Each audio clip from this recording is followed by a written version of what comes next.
All right, going to talk a little sports, which I have not done in a very, very long time on this channel. So, the reason why I'm bringing up sports, mainly basketball and baseball, because there are a couple of things that show that we were at a tipping point. And the first one, the one that is most pertinent, that's most direct for what's happening within the last 2 weeks, is LeBron James having the Los Angeles Lakers draft his son with the 55th pick in the NBA draft. And a lot of people, in my opinion, are getting this wrong because they're talking about how, Bronny would only get drafted because, his dad is LeBron James and is extremely powerful, exceedingly wealthy. And so it's nepotism, which it is. But LeBron James is doing what a lot of people in the nepotism world do, and he's trying to help out his son, which fathers should do that. Fathers should try to help their children all the time. Now, it's a mixed bag. You don't want to spoil your children. You don't want to be one of those bulldozer parents where you just push everything out of the way so that your child has no headwind at all. And I don't think LeBron has done that necessarily. And his son played in high school and was a high school prospect, but he wasn't, the number 1 or even number 10 or even number 20 prospect in the United States. And Bronny James played at USC, didn't start, came off the bench, scored 4 points a night, had heart issues, but he made the roster at USC and did play some basketball, and he didn't bowl anyone over with his performance, but it's not like LeBron's told the coach start him every game, make sure he gets 20 touches a night. He didn't do that. And a bulldozer parent would. There was a really interesting article and unintentionally funny article about bulldozer parents in the New York Times. I'm guessing 2017 or something like that. And this one girl had to quit school because she was at university, and she had to quit school because her mother had organized everything in her life. Birthday parties, even the birthday parties she went to for other girls, like the mother was maniacal in seeing to it that everything went the way the daughter wanted, and her daughter didn't ever have to adjust or struggle. So they put sauce on the chicken one night at the dormitory, and she didn't want sauce on her chicken. And so she blew a gasket, and neurons just synapsed and went off the rails, and she left school. That's bulldozer parent. LeBron James is not doing that. LeBron James is looking out for his son. Okay, fine. The problem is where this is causing an issue and is going to be a bigger issue later, particularly for Bronny James, although his dad's a multi-zillionaire, so what kind of issues is he going to have, right? Other than being mocked on social media, which if you're smart, you just don't jump on social media. But Bronny James signed a guaranteed contract. I believe it's worth $8 million total. I don't know how many years. That's unheard of for the 55th pick in the draft because everybody takes flyers. This is the 4th or 5th to the last pick in the draft. Everybody is rolling the dice. You have nothing to lose. If the 55th pick never plays in the NBA draft, which happens often, okay, if the 55th pick becomes anything at all, a valuable 10th man, a starter, an all-star, anything is gravy. It's a plus. You look like a genius. So the 55th pick is not that big of a deal. But the nepotism thing is being handled incorrectly because of it's a dad helping his kid. Good. But the guaranteed contract is going to be an issue because the other people fighting for spots, they don't get that. So every other player in summer league or training camp, they're going to see a target on Bronny James' back.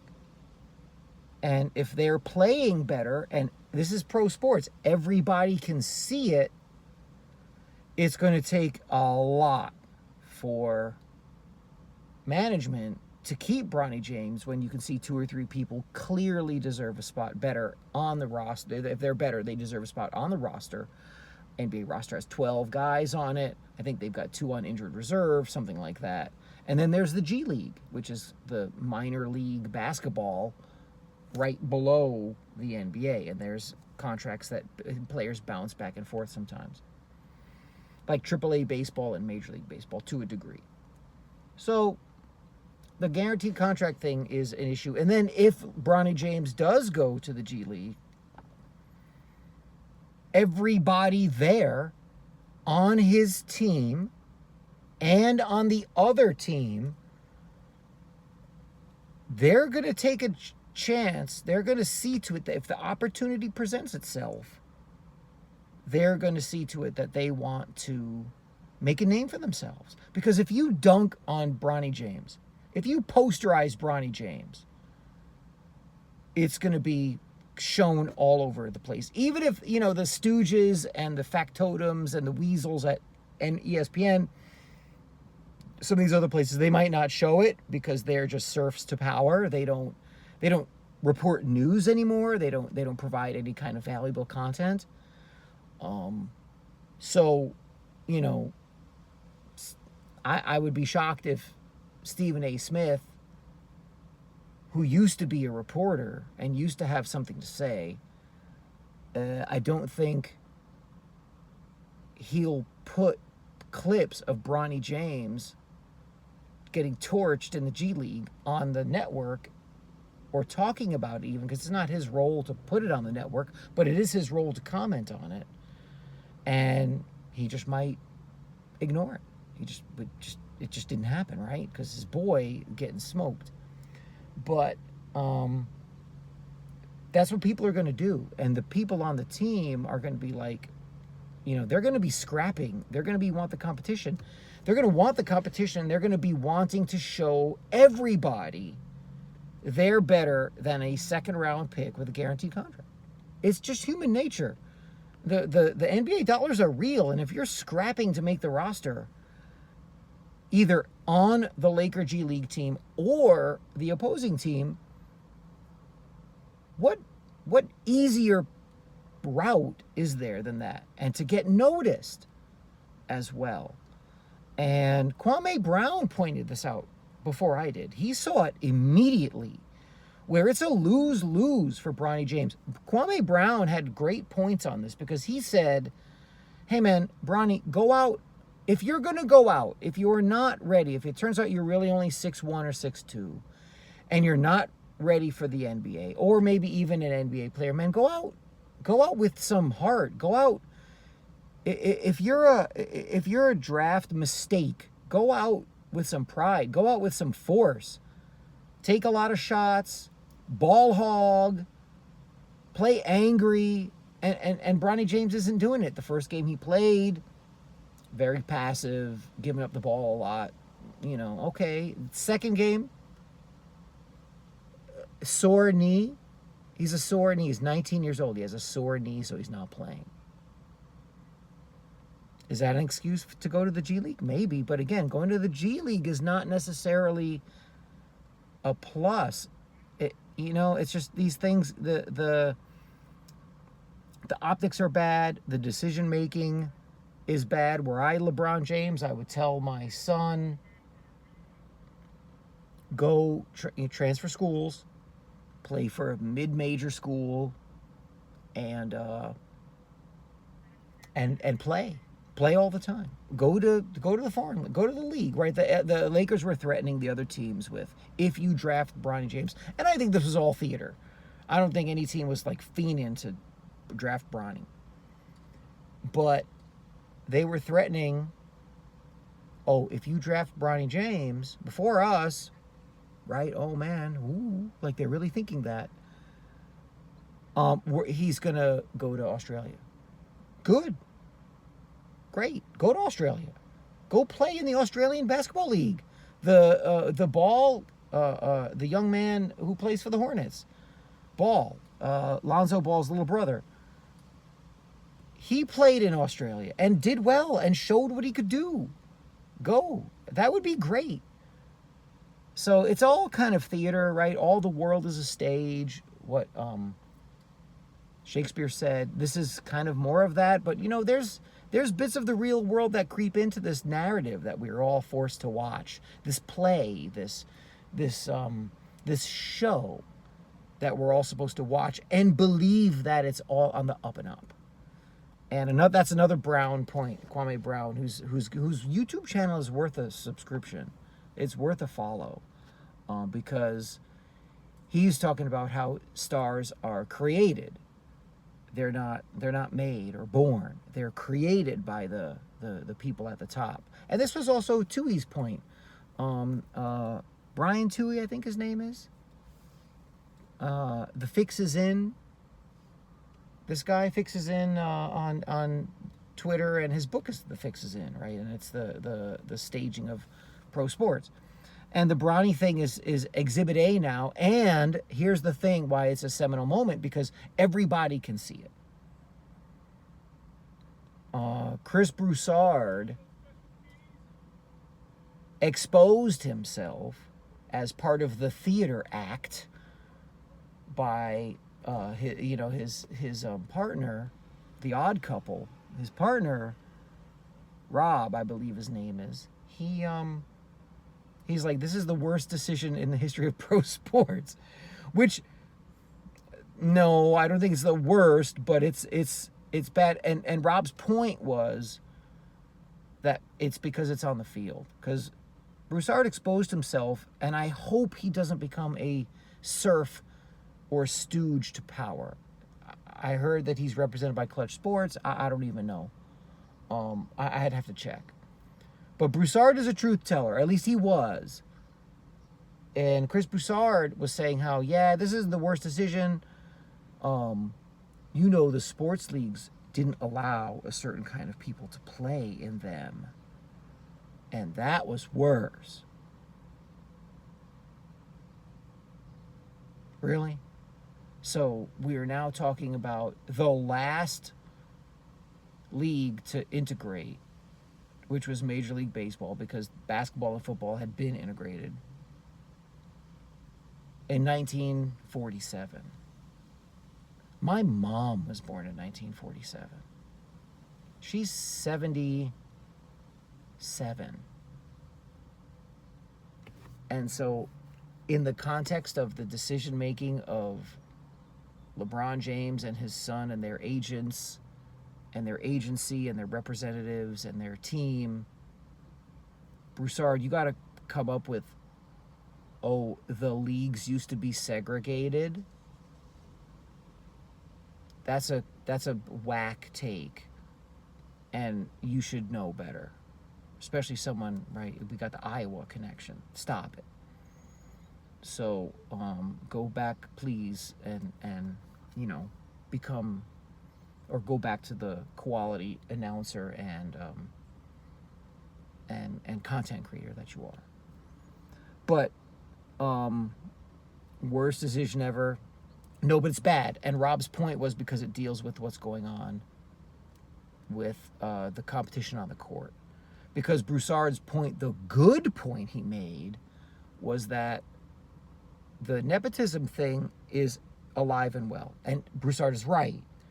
You have, I think he brought up Bill Belichick's kids, brought up the coach of the Chiefs. Andy Reid brought up his kids. And that's true. But those are all front office coaching things. You didn't have, Mike Dunleavy's son played in the NBA and played well and could play. I think he played at Duke And then he played in the NBA. I remember him with the Pacers. He could play. He was an NBA player. Clearly belonged. George Karl's son, I think, had a cup of coffee in the NBA, I think, but wasn't an NBA player.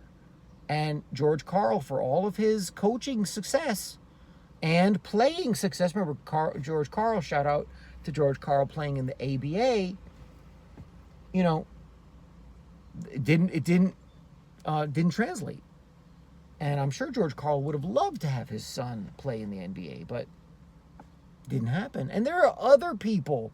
You know, Michael Jordan had 2 sons. I think Kareem Abdul-Jabbar's son played at Valparaiso. Like, they didn't, you know, you have the nepotism thing, but Rob's point is now it's on the field, and competition is what keeps this thing going. So you have a huge number now of ex-NBA players having their children play in the league, which you can understand. They're immersed in that world since birth. They have the best coaching, the best competition, the best diet, the best advice at the granular level from a young age. So Del Curry's son, Steph Curry, got it. Check. Bing. No sweat. Michael Thompson's son, Klay Thompson, done. No issues with that. We got it. Even Brunson, Rick Brunson's son, Jalen Brunson, plays for the Knicks. And both of those guys had to work hard to play in the NBA. So they have the same kind of careers, although Jalen's much more successful. But I remember Rick Brunson as a backup with the Knicks. That's how this goes. And so, but no one's going to say Klay Thompson was given his spot. No one is really going to say that Klay Thompson was just handed a spot. No. But now, and they have a point, is they're going to say Bronny James given a guaranteed contract, 55th pick, given a spot in the area where there is supposed to be competition. And it's like the presidential election. If the American people don't believe in this, these numbers are growing in this world, we're not going to go in the political road today. But if the people don't believe in the system, if it doesn't have any legitimacy, the narrative doesn't matter, the mainstream press doesn't matter, who's elected to win, quote unquote, win doesn't matter. If the system is seen as illegitimate, that's why oh my God, this is the most important election ever in the history of the United States. They always say that. Well, with sports, it's the same thing. If the competition, this is Tui's point, with the fixesin.net, if the competition isn't seen as legitimate and it's fixed, then who's going to watch that? I mean, it's just pro wrestling. It's pointless. So in this one, it looks like the fix was in a little too much, in a little too heavy. It really was too deep on this one. So I actually meant to talk about baseball because I saw a great John Smoltz clip. And I like talking about sports now as the United States collapses and the West crumbles and the foreign elite who've taken over the United States since the 50s, by the way, don't think this is anything new, kind of lash out. Sports is a nice diversion, to be honest. So I might be getting more into that. And so I have some of the coldest, wackest, horrible takes in sports known to man. But I've got some good ones, too. So I think I do the sports thing more than I used to. But, yeah, the nepotism thing, right? But again, like everything these days, just laying it on too thick. Draft the son, draft Bronny James, and have him compete just like every other 55th pick in the draft that has ever come before. And see how it goes. You know, then everybody wins. LeBron James wins for being honest. His son wins for trying. But this, you know, give it to him kind of thing, that's scripted, that's narrative, it's fake, and the competition's going to suffer. I'm Doug Marola, talking sports.